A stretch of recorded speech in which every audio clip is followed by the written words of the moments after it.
जय हिंद दोस्तों, आप सभी लोग का बहुत बहुत स्वागत है। तो मई का हम लोग पार्ट 1 देखेंगे करंट अफेयर्स एमसीक्यूज़ का, और इसे जल्दी कंप्लीट करने की कोशिश करेंगे।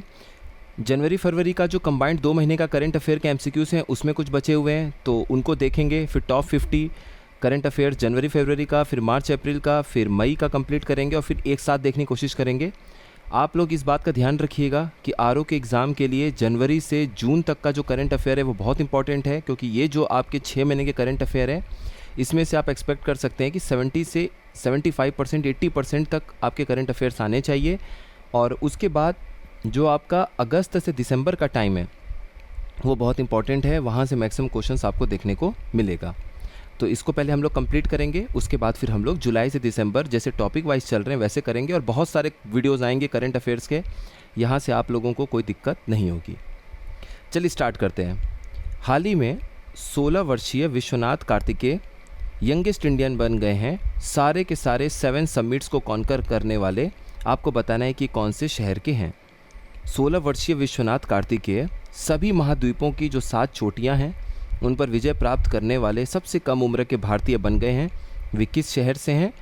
तो वे हैदराबाद को बिलोंग करते हैं, वे हैदराबाद से हैं। और जो 7 समिट है, जैसा कि हम लोग अभी पीछे देख रहे थे, 7 चोटियों का मतलब ये है कि जो 7 अलग अलग कॉन्टिनेंट्स हैं, सातों महाद्वीपों के सबसे ऊंचे पर्वत पर इन्होंने चढ़ाई कर लिया है। In which state India's first Vistadome jungle safari train was launched? Bharat की पहली विस्टाडोम जंगल सफारी ट्रेन किस राज्य में शुरू की गई? ये विस्टाडोम ट्रेन का मतलब क्या है कि जैसे आप यहाँ पर बैठे हुए हैं, ऊपर से भी शीशा है, कई जगह से ओपन है, मतलब शीशा लगा हुआ है, तो आप ऊपर से भी देख सकते हैं, अगल बगल से भी चीज़ें क्लियर दिखेंगी, तो एक ज़्यादा एंगल आपको मिले चीज़ों को देखने के लिए। ये विस्टाडोम, पहली विस्टाडोम जंगल सफारी ट्रेन जो है ये उत्तर प्रदेश में लॉन्च की गई है। अगर हम बात करें उत्तर प्रदेश में कब लॉन्च की गई, तो 26 मई को इस वर्ष जो है वो आपको विस्टाडोम का ये जो ट्रेन है वो लॉन्च होते हुए नज़र आया। और ये कटरनिया घाट वाइल्ड लाइफ सेंचुरी जो बहराइच ज़िले में है उसे पीलीभीत के दुधवा टाइगर रिजर्व से जोड़ता है। तो कतरनिया घाट वन्य जीव अभयारण्य को, जो कि आपका बहराइच ज़िले में है, पीलीभीत के दुधवा बाघ अभयारण्य से जोड़ता है। 26 मई 2025 को इसे शुरू किया गया था। On 22 of May 2025 prime minister Narendra Modi ने इनॉग्रेट किया है कितने रीडेवलप्ड अमृत भारत स्टेशंस को? 18 राज्यों के 86 डिस्ट्रिक्ट्स में। यानी 22 मई 2025 को प्रधानमंत्री नरेंद्र मोदी जी ने 18 राज्यों के 86 जिलों में कितने पुनर्विकसित अमृत भारत स्टेशनों का उद्घाटन किया? तो इन्होंने 103 रीडेवलप्ड अमृत भारत स्टेशंस का उद्घाटन किया। और यहाँ पर मैप देखिए, क्योंकि अगला जो क्वेश्चन है वो इसी पर आधारित है। इस मैप से आपको ये चीज़ देखने को मिल रहा है कि जो 103 अमृत भारत स्टेशंस का इनॉग्रेशन, उद्घाटन प्रधानमंत्री नरेंद्र मोदी जी ने किया है, उसमें सबसे अधिक अमृत भारत स्टेशंस कहाँ उद्घाटित हुए हैं? उत्तर प्रदेश में। कितने? 19। दूसरा सबसे अधिक आपको दिख रहा होगा गुजरात में अमृत भारत स्टेशंस का उन्होंने उद्घाटन किया। और 19 और 18 के बाद तीसरा अंक आपको देखने को मिल रहा है तमिलनाडु में 9।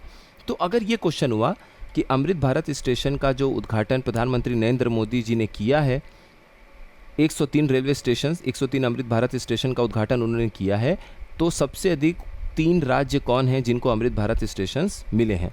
तो सबसे पहले उत्तर प्रदेश 19 अमृत भारत स्टेशन, दूसरा गुजरात 18 अमृत भारत स्टेशन मिला इनको, और तीसरा राज्य है तमिलनाडु जिसे 9 अमृत भारत स्टेशन प्राप्त हुआ है।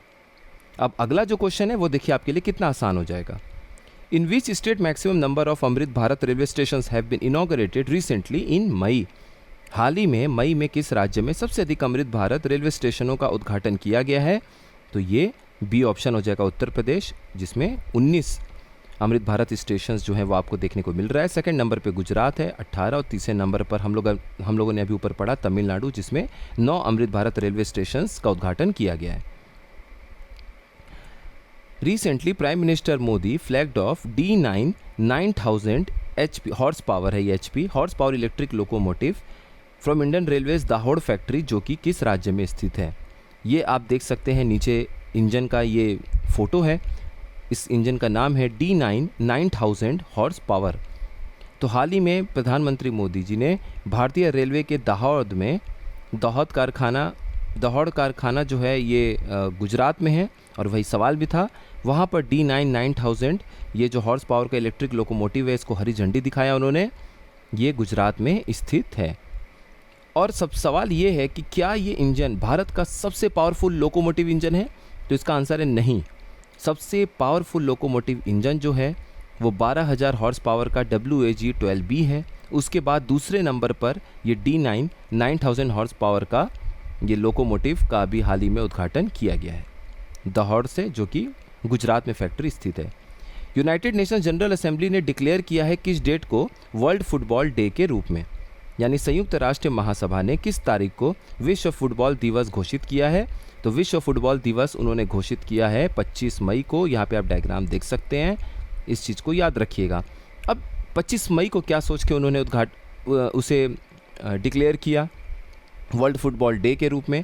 तो देखिए 25 मई सन 1924 में पहली बार फुटबॉल खेला गया पेरिस समर ओलंपिक्स में। और पहली बार था जब दुनिया के सभी क्षेत्रों का ओलंपिक फ़ुटबॉल में प्रतिनिधित्व किया गया था। तो फुटबॉल तो पहले से खेला जा रहा था, लेकिन 25 मई 1924 को वो दिन था और वो साल था जब पेरिस के समर ओलंपिक्स में, जो ओलंपिक्स होता है वो समर ओलंपिक्स ही होता है मेनली, विंटर ओलंपिक्स पे उतना हम ध्यान नहीं देते हैं। तो पेरिस में जो समर ओलंपिक्स हुआ था 1924 में, वो 25 मई का दिन था जब हर जगह से पहली बार ओलंपिक में फ़ुटबॉल खेलने वाले लोगों के प्रतिनिधि शामिल हुए। और 2024 जो है वो इस इवेंट को, वो इस ऐतिहासिक आयोजन की 100वीं वर्षगांठ मनाया गया है 2024 में, तो इसीलिए इसे डिक्लेयर किया गया है। Recently which state has been declared India's first fully literate state? हाल ही में किस राज्य को भारत का पहला पूर्ण साक्षर राज्य घोषित किया गया? ऑप्शंस इस तरीके से सेट किया गया है कि आपका दिमाग पूर्वोत्तर भारत की तरफ सोचे, तो इसका राइट आंसर हो जाएगा बी, मिज़ोरम। मिज़ोरम ने अचीव किया है फुल लिटरेसी स्टेटस। कैसे? इन्होंने 98.2% तक लिटरेसी रेट को पार कर लिया और 95% का जो एक थ्रेशोल्ड लिमिट था मिनिस्ट्री ऑफ एजुकेशन का, उसको पार करते हुए 98.2% लेटेस्ट सर्वे में इन्होंने अचीव किया है लिटरेसी रेट। तो साक्षरता दर 98.2% दर्ज करने की वजह से लगभग इनको ये घोषित कर दिया गया है कि आप पहले ऐसे राज्य हैं जो पूर्ण रूप से साक्षर है। Who has recently been appointed as new UPSC chairman? हाल ही में यूपीएससी के नए अध्यक्ष के रूप में किसे नियुक्त किया गया है? जिनको आप देख रहे हैं ये हैं अजय कुमार जी। अजय कुमार जी जो हैं डिफेंस सेक्रेटरी रह चुके हैं, रक्षा सचिव रह चुके हैं, और ये केरल कैडर के 1985 बैच के आईएएस अधिकारी हैं। 35 साल इन्होंने केरल के बड़े बड़े प्रशासनिक पदों पर कार्य किया और बाद में ये डिफेंस सेक्रेटरी तक गए, जो कि अपने आप में बहुत बड़ी बात है। 7th edition of the Khelo India Youth Games 2025, a flagship event under the government's Khelo India initiative was held in which state from 4th to 15th मई? तो खेलो इंडिया यूथ गेम्स 2025 का ये 7वां संस्करण था जो सरकार की खेलो इंडिया पहल के तहत एक प्रमुख आयोजन है। 4 मई से 15 मई तक किस राज्य में इसे आयोजित किया गया? तो ये आयोजित किया गया था बिहार में, और पहली बार बिहार में ऐसा हुआ था कि खेलो इंडिया यूथ गेम्स इस नेशनल लेवल का आयोजन वहाँ पर किया गया था। द 7th एडिशन वहाँ पर खेलो इंडिया यूथ गेम्स का आयोजित किया गया 4 मई से 15 मई तक, और ये पहली बार इस तरीके का कोई आयोजन बिहार में हुआ। अगला सवाल भी इसी पर है। Which state was the overall winner of the 7th edition of the Khelo India youth games 2025? Khelo India youth games 2025 के 7वें संस्करण का समग्र विजेता कौन सा राज्य था? तो ये था महाराष्ट्र। आप यहाँ पे मेडल टैली पे फोकस करिए तो आपको बहुत सारे आंसर मिलेंगे। महाराष्ट्र 27 गोल्ड के साथ और टोटल 74 मेडल्स के साथ पहले स्थान पर था। सेकंड पे कर्नाटक, थर्ड पे राजस्थान, फोर्थ पे मध्य प्रदेश और पांचवें पे पंजाब। कम से कम टॉप 3 भी एक नज़र देख लीजिए कि हाँ महाराष्ट्र पहले पे है, तो महाराष्ट्र के नीचे कौन सा राज्य है? कर्नाटक। और महाराष्ट्र के ऊपर गुजरात है, बट राजस्थान थर्ड पर आ गया। देखिए टॉप 5 में अगर आप ध्यान देंगे तो उत्तर प्रदेश शामिल नहीं है। तो यहाँ से 2 स्टेटमेंट बन सकता है। पहला, महाराष्ट्र ने टॉप किया था 7वां संस्करण जो था खेलो इंडिया यूथ गेम्स का, आप बिल्कुल सही उसको टिक मारेंगे।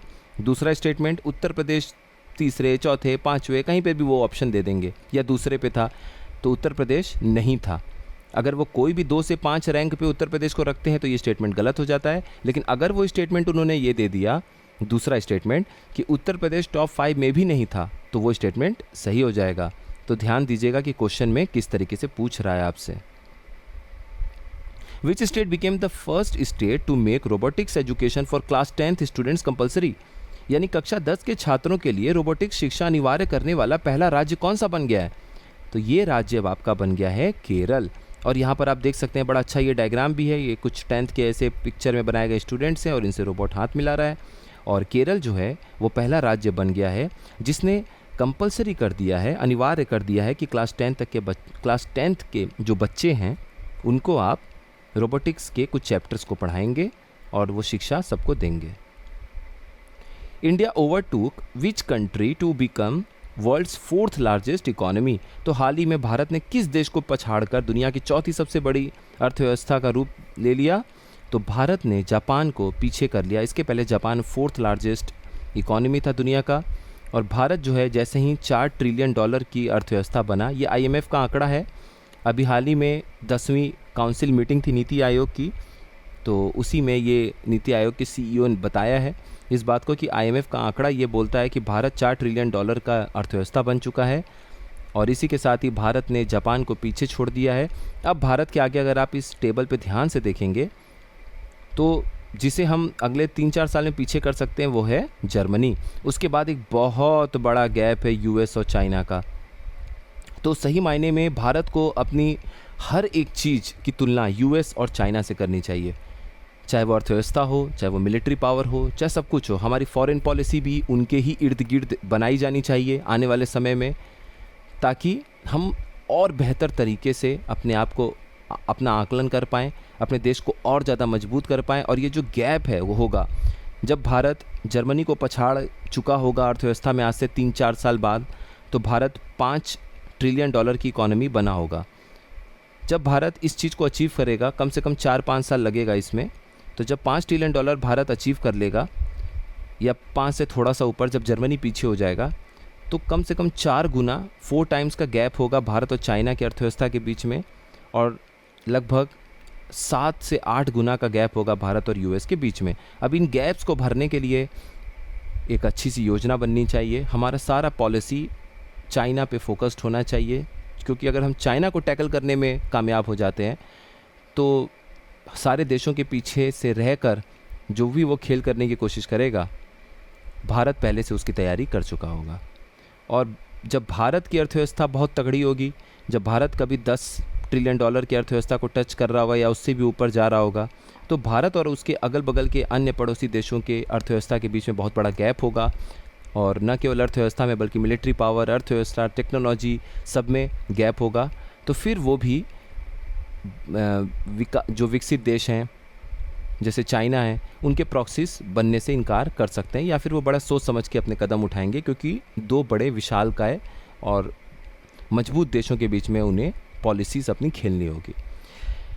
तो ठीक है, यहाँ तक हम लोगों ने करंट अफेयर्स इंपॉर्टेंट क्वेश्चन हैं ये, इनको हम लोगों ने देख लिया है।